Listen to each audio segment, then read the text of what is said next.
Just want to double check. My name is Ashley Fox Rogers. I'm a resident here in Wellfleet. I live at 319 Coles Neck Road, and I am a real estate broker, but I come as a citizen of Wellfleet today. I was in at the Board of Health, and I was handed a new list of the newer transfer information that we have, and I'm having a little bit of little trouble with number 6, and I'll read that out loud. I'll start at the top. It says, property shall be deemed to have transferred to new ownership when any one of the following circumstances occurs on or after the first day after the effective date of this regulation. Number 6 continues, upon the granting of a lease, license, or other agreement to use any portion of a property connected to an on-site septic system, or upon the expiration or change of occupant on an existing lease, license, or other agreement provided. However, that this paragraph shall not apply to short-term rentals of 30 days or less, as long as each subsequent agreement is for occupancy by different persons. I almost think I misunderstand this, because this potentially affects people who are in a year-round lease. Am I understanding this correctly? That is correct. So upon expiration of a year-round lease, whether it's for 1 year or several years, that will then be considered a transfer that will then trigger a requirement on the part of the owner to either upgrade or connect to the sewer, whichever is the applicable situation. Okay. Is it appropriate for me to further comment, or would you like me to do that after other people have had a chance to ask questions? You have 2 minutes. You can ask one more question, please. Go ahead. I don't have a question. I have more of a comment. Just go right ahead. Okay. I actually am speechless about this one. I don't even know really where to begin. This actually has this particular transfer could potentially take year-round housing stock off of the market. We can't afford to lose not even one year-round opportunity. If a tenant moves out of someone's home, and then the person can't bring in a new tenant, sign a new lease with a new person, unless they unless they upgrade their septic system, that just doesn't work. They'll probably stop renting as opposed to upgrading their septic system. And I don't understand where this kind of transfer even came from. It's outrageous given our housing situation here. As well as situations with trying to create employee housing. Year-round people trying to renting out a room or renting out a portion of their home, apartment. Without that income, they may not be able to stay here. I can go on and on and on with all the scenarios. But I really wish you to think long and hard about this one, because it leaves me speechless. I didn't even believe when I read it that it says what it does. Greg, could I ask you, where did this one come from, number 6? This is something that Heath and I discussed, and certainly to clear the air here, there's no malicious intent or trying to harm anyone or take any stock off the table, right? We're just trying to address as many of these situations as possible, and ultimately it'll be up to the members of the board how they want to address this. But the concern that was expressed to me was, well, what happens if someone has a 99-year lease? Then again, we're back to that situation where it may never be triggered, the requirement to upgrade. So what we're trying to do is close loopholes. Now, obviously, what we didn't want to have happen, of course, was have a short-term rental be something that triggers. But maybe, having heard the comments, maybe you want to have some longer period of time before, the turnover of a lease would constitute a transfer or not. Or maybe you don't want to look at occupancy and you only want to look at ownership. That's up to you. But I wanted to put this full, menu of choices out there for you so that you can make an informed decision. Thank you. Thank you. Yeah, Thank you. thank you. This is the first time I really We can't comment read on number it. 6, so we Understood. can't do anything about that tonight, but we'll discuss it, but thank you. Out of, for out raising of that. all of the meetings that I've attended and the comments that I've made, this one is the most disturbing. Thank you. Thank you. Understand. Thank you. Anybody else like to make a comment tonight? There is someone online?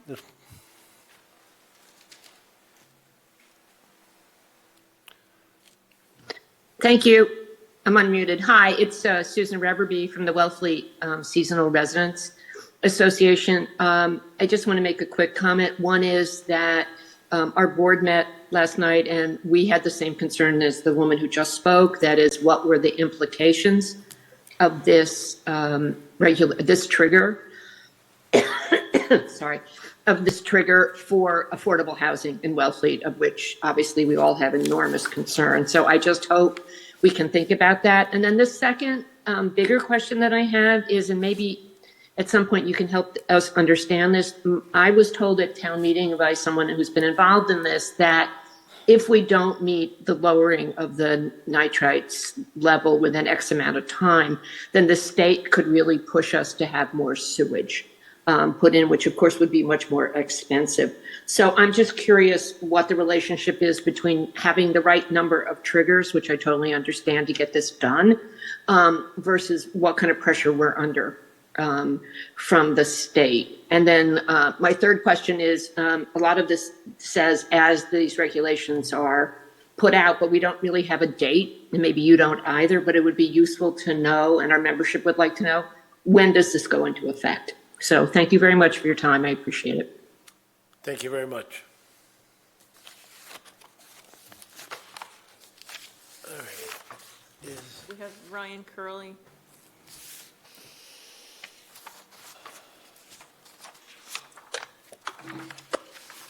Yeah, hi, so thank you for tonight. I have a huge amount of concern over the regulations that would consider a change of tendency as a trigger to force the installation of a new septic system. That is something that is, I cannot support in any shape or form.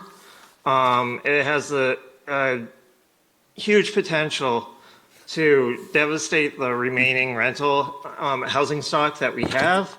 And people, and then also to not consider a rental under 30 days that subject to that.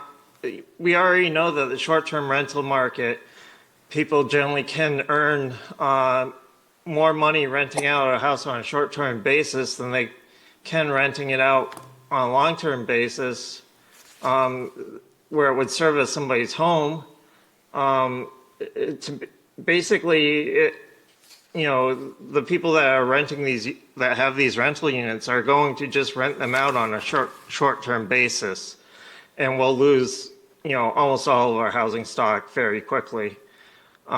So, I mean, that's a huge concern. I also do not think that the work done to date, defining the sewer districts, has been sufficient and is inherently flawed, because the basis of the assumptions around the economic models have been biased in one direction, which is basically for enhanced IA systems.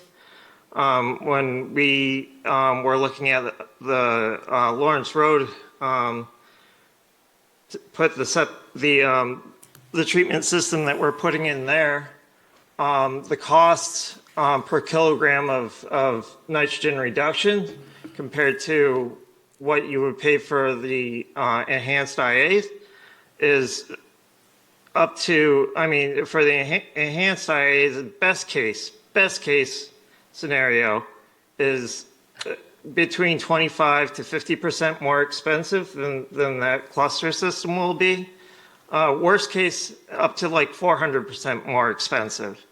And I really think that, you know, we need to really come together as between the various boards and committees of the town and really work on this problem on a more coordinated and comprehensive fashion. I really dislike how disorganized this has been going, and some of it's, you know, our fault as well on the select board. But we really do need to try to organize how we're going to do this, because the implications for any of these changes are massive and affects everyone. And we do our constituency a disservice by not trying to coordinate better. So thank you. Thank you.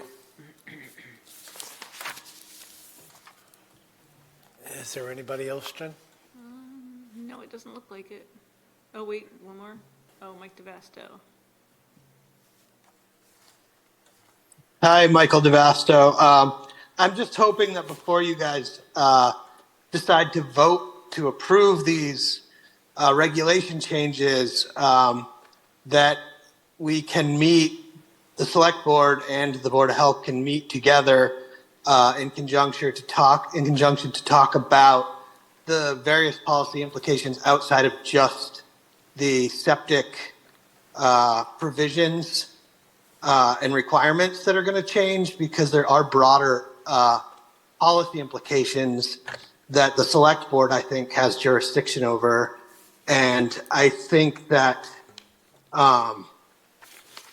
that the proposed sewer district, and, you know, what's my major concern is that the process with which we roll out this municipal wastewater plan, because that's what it is, it's a comprehensive municipal wastewater plan, that process is rolled out smoothly, and that there's not sort of fits and spurts of, you know, how we're going to pay for this and how much this is going to cost and how much this is going to cost this homeowner or that homeowner as this thing rolls out, because we don't have the full picture yet. So the cost of sewering, the total size of the proposed sewer district, who has jurisdiction to set what that sewer district is. And in my opinion, that the select board as the policy making board has that jurisdiction to make the final determination on what the final sewer district will be.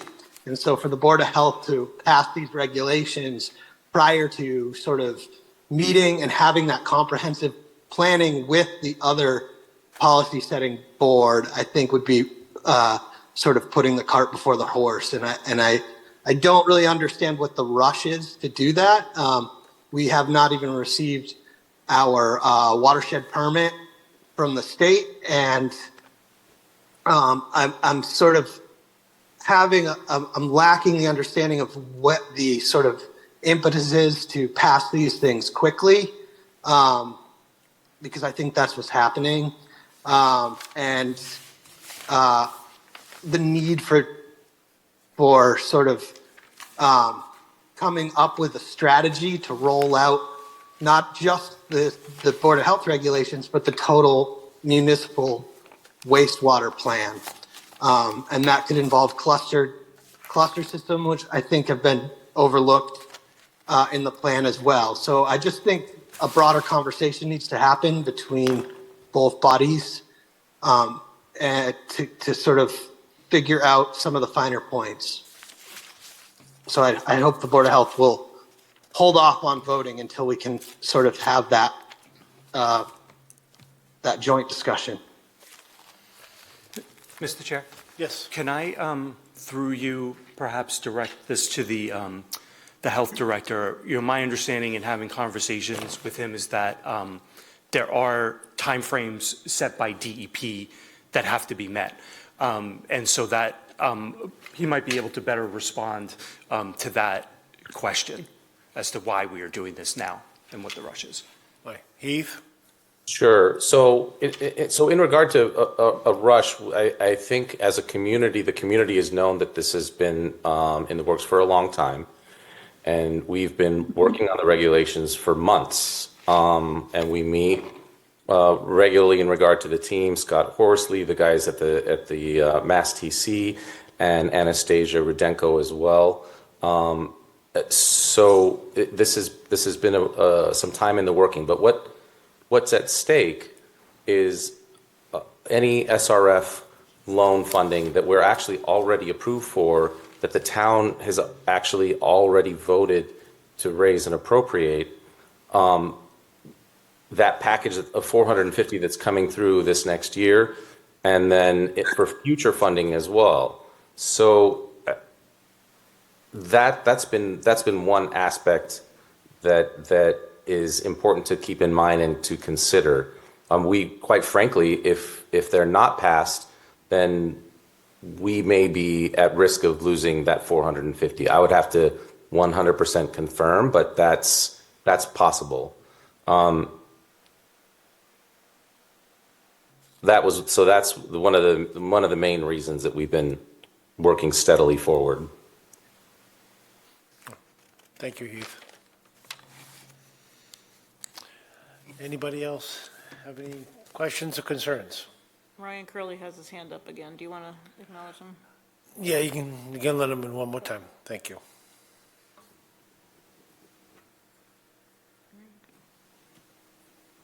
Yeah, so that last statement was false. I'm sorry. I've been involved with wastewater planning since 2019. I've met with DEP a number of times myself. The current regulations that were adopted by DEP basically force towns to either apply for a targeted wastewater management plan, or then if the towns fail to do that, then they have to, there's a trigger that forces all the non-compliant systems to be basically immediately upgraded within 5 years. The regulations themselves are separate from the submission of a targeted wastewater management plan. Usually the targeted wastewater management plan is submitted prior to the adoption of any regulations or subsequent promulgations of them, because the DEP looks at the targeted wastewater management plan and then they comment back to the towns as to what they want changed, and that can substantially change what the regulations ultimately look like. The SRF funding is not tied to the adoption of Board of Health regs. SRF funding is available to towns even if they have not adopted regulations. The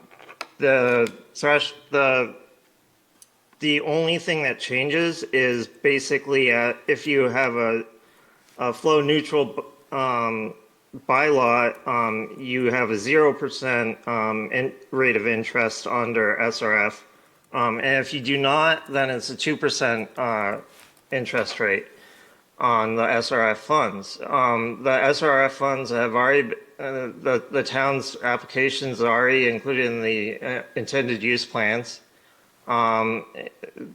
Basically, ultimately what will come down to is basically how easy is it to fit the services that are necessary to qualify under the SRF program for IA systems that are not directly owned by a municipality. That has always remained a question, and I know it's something that everybody's continued to work on. But as a correction as well, the funds themselves, the 450,000, has already been approved by the townsfolk. That money's already there. There's SRF funding attached to it, and we're using the SRF because it is the only way that you can qualify for the Cape and Islands water protection fund, which then gives basically a interest forgiveness that's in each subsequent year of, if it's over $1 million, it's 25%. And then if it's under $1 million, I think right now it's still at 50%. I expect that to change in the future. But, you know, to really make decisions that will affect, you know, over 3,000 properties in town over what is basically a partial loan forgiveness of, you know, 225,000 is, I mean, the return on investment on that is laughable. It's under $1,000 per property.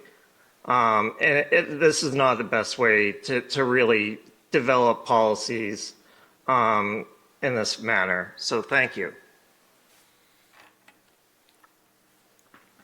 All right. Anybody else have any questions? Somebody named CM.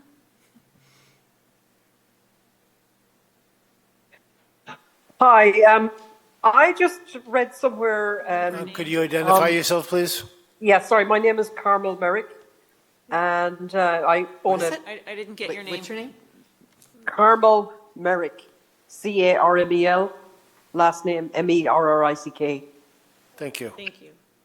So I read somewhere on the on the Wellfleet public site that the town of Wellfleet would give a grant of $12,500 until the money ran out, basically.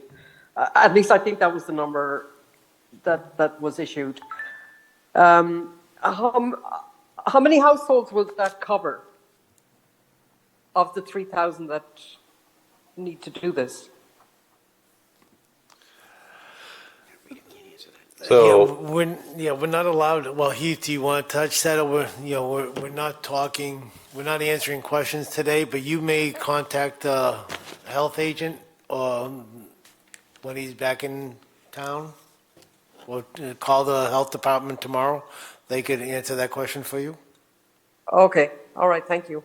the best way to reach me is via email. So if you send me an email, my name spelled out with a dot between Heath and Martinez at wellfleet-ma.gov. Okay. So it's basically just a calculation. Yeah. Okay, all right, thanks. Okay. Mike DeVasta was asking to speak again. Okay, Mike, last time. Thank you. Just very quickly, I would hope that we could get some confirmation that there is indeed a requirement from the state in any fashion that we rush to pass these regulations immediately. I don't think that it's prudent to do so. And if there is some requirement that we are under to pass some form of regulations, then that should be considered. But I'm yet to hear that there is any requirement to do this so hastily. I think it's really important to roll this out correctly as a municipal wastewater plan, and not just Board of Health regulations on the side of that. All right, thank you. All right. No other questions? All right, could I have a motion to adjourn? I make a motion to adjourn. Second. All in favor? Debbie, aye. Janet, aye. Ken, aye.